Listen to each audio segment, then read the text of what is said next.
You come to me at this festive time of year and you ask for an anime review?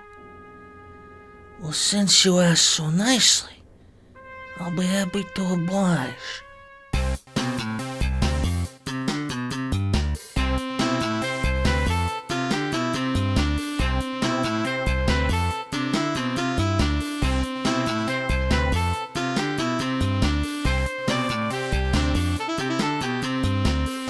Happy holidays to all the lovely ladies and gentlemen out there.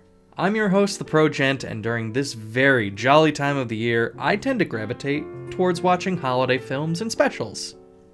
You got your standard ones like Charlie Brown, the Rankin Bass stuff, a few Cartoon Network and Nickelodeon ones, and when it comes to movies, I love turning to stuff like It's a Wonderful Life, White Christmas, The Shop Around the Corner, etc.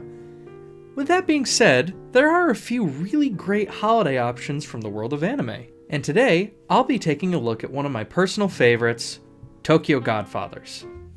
Tokyo Godfathers was created by the phenomenal Satoshi Kon, whose other works include Paprika, Paranoia Agent, and Perfect Blue. Satoshi Kon sadly passed away some years ago due to pancreatic cancer, but has left a permanent mark as one of my favorite anime directors. Now, looking at this list of work, the last thing you might expect is a holiday movie. I mean, Paranoia Agent isn't exactly Rudolph the Red-Nosed Reindeer type of material, you know? Nonetheless, Tokyo Godfathers is a dramatic comedy about three odd homeless people who stumble upon a baby on Christmas Eve. These characters are Hopeless Drunk, Flamboyant Drag Queen, and Bon Jovi's Runaway. Now, normally I would give you a somewhat thorough synopsis of this movie, but I would ruin a lot of what makes the film great if I did. So I'll keep things general and talk more about the themes present. Upon finding the abandoned newborn, our gang of misfits takes her in so she doesn't spend Christmas alone, or worse, die from the cold. Instead of bringing her to the police, as the constantly inebriated Jin suggests, they decide to track down the mother themselves so that the sassy drag queen, Hana, can smack some sense into her. Miyuki, the young girl amongst them, stays with them out of a sense of dependence on the older two men, who have an almost parental relationship with her. Along the journey, various coincidences keep popping up, allowing Jin, Hana, and Miyuki to provide for baby Kyoko, and get them one step closer to finding Kyoko's mother. Tokyo Godfathers fleshes out its backstory in almost every scene. Each event the group encounters brings up a story from their past, helping to build up the characters into real people that you can connect with and feel empathy for in what brought them to the streets. This is actually one of the themes that makes this a movie I watch yearly. It's a story about regrets, mistakes, and getting past them to improve yourself as a person.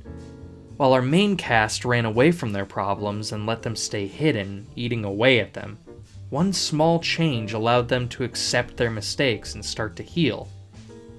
It's a very strong message that no matter how long it may take for you to move forward from something bad, you can still progress. The only person holding you back is yourself. The other major theme of this film is goodwill.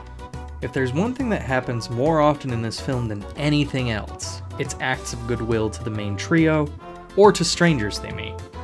From the smallest things like giving an ailing old man a drink, all the way up to saving a life. All good deeds done in this film happen for a reason. No matter the size, any action of goodwill is never done without some form of goodwill returned. Now I know that the holidays are a hard time for a lot of people. Seasonal depression is a major problem and no one should go without help or love at this most merry time of year. Without spoiling too much, one of the protagonists struggles with their feelings around Christmas time every year. And a good chunk of the movie is spent addressing this. Sure, commercialism ruins the holidays for a lot of people, and the various hardships brought onto us throughout the year weigh slightly heavier on us as the year comes to a close. But looking back at it all and coming to terms with making the next year a good one is what makes all of the difficult times worth struggling through. It's a promise of better times, a promise of self-improvement, a promise of progress. and Tokyo Godfathers presents this positive promise in a beautiful way. As I said before, I don't want to go into too many details with this film because giving away anything that happens in this story makes it a lot less effective. Simply coming out and telling you what these characters' struggles were makes the slow connection you make with each one less effective. You need to go out and see this for yourself to understand what I mean when I say this is one of the best holiday films, anime or otherwise, that you'll ever see. I've been the Professional Gentleman, and happy holidays to you all. As an added Christmas gift from me to you, I'm going to link you guys a very special treat. I'm not going to spoil it, but just so you know, it's the best Christmas album ever made. Thanks for watching. As always, a thank you to Andy Lita for keeping me looking so fine. Check out his work in the description below. If you enjoyed the show, please click on that thumbs up over there. It helps us out a lot. If you've got suggestions for something I can review in the future, feel free to leave it in the comments below.